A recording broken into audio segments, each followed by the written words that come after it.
What's up, guys? I'm Laura from Reading in Bed, and we find ourselves here on Man Booker International Prize Shortlist Eve. Hope I got that right. So tomorrow the shortlist is being announced, and this is not going to be a prediction video because this is the first year I'm following this prize.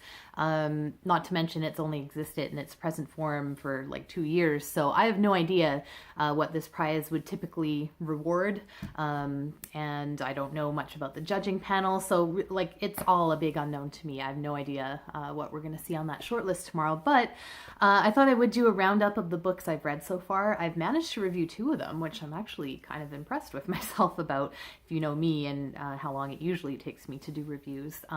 But in the very likely occurrence that I don't get around to reviewing all the others, I'm just gonna do it now. We're gonna, kind of clear the decks of reviews and just first impressions and all that, and what I'd like to see on the shortlist, I guess.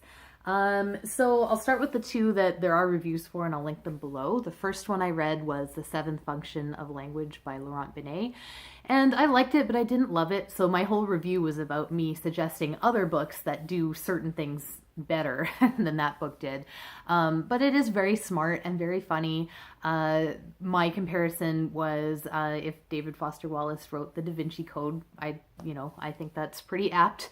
But there was another reviewer, and of course I can't remember who said it was missing a bit of heart and a bit of warmth, and I would agree with that. But still read it. It's quite entertaining, and as far as the shortlist, I guess it depends. It's one of the more popular and well-known books, so depending on if this judging panel likes that or if they want to be more hipster and, just into things people haven't heard of, maybe we won't see it. I'd be okay seeing it, but I don't want it to win. Next, I read The Stolen Bicycle by Wu Ming Yi.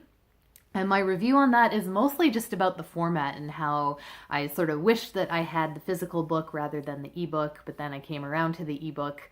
Now, being in Canada, I don't have much choice. Actually, there's several of these books that I just probably won't be able to get my hands on at all, and I'm hoping it's not a short list full of those, because then I'm kind of screwed.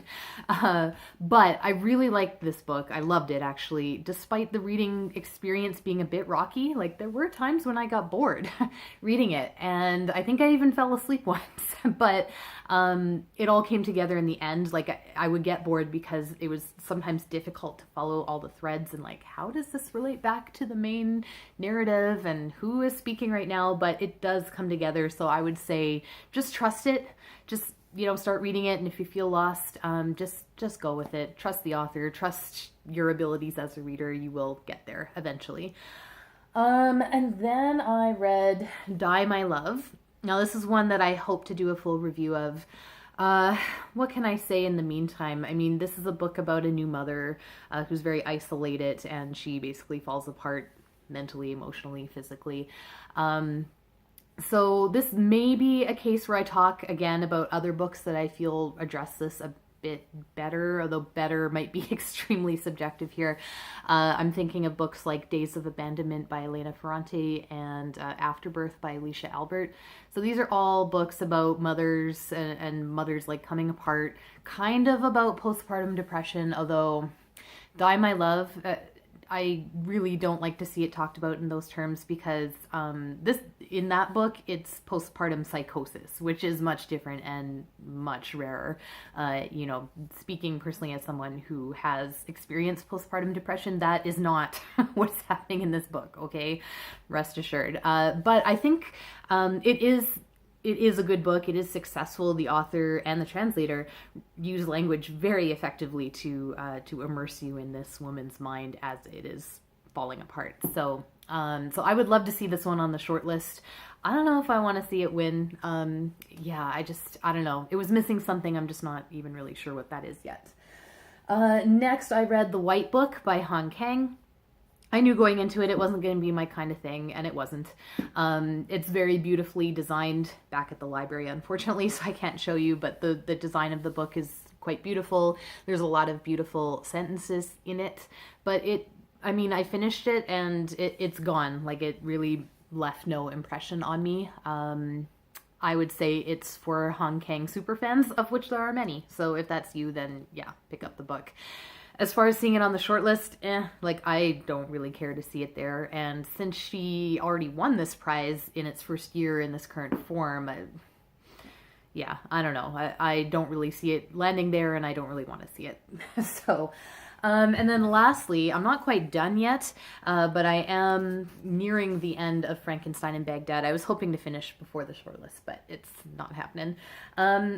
So, I mean, the last like 75 or so pages are really going to determine what I feel about this book. Because this is a weird book and there's a lot going on, a lot of different characters. Each section has like wildly different tones sometimes.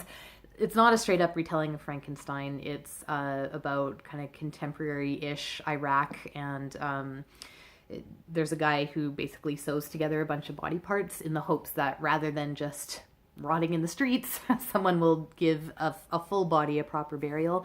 But then, you know, the body comes to life. Hate it when that happens and chaos ensues. You sort of have to just give yourself to the premise. If you can't believe it and you just look at it strictly as a social commentary, that's going to be pretty boring. You have to just kind of go with it. So far I am. But like I say, there's sort of a lot going on, a lot of different characters, a lot of, it's just a lot in not very many pages. So how well the author is able to like kind of rein it all in at the end is going to determine what I think of the book. So as far as the shortlist, I'd be okay seeing it there, as then, you know, I'm going to finish it up probably in the day or two afterwards.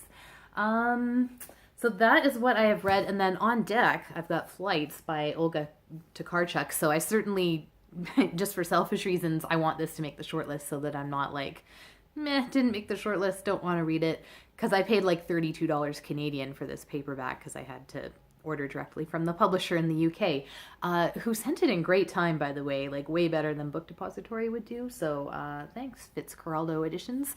So that is it. Like I say, I really don't know what to expect tomorrow, and I'll probably be stuck in meetings when the announcement comes, so don't expect a reaction video in a timely manner, but I'll do my best. Thanks for watching.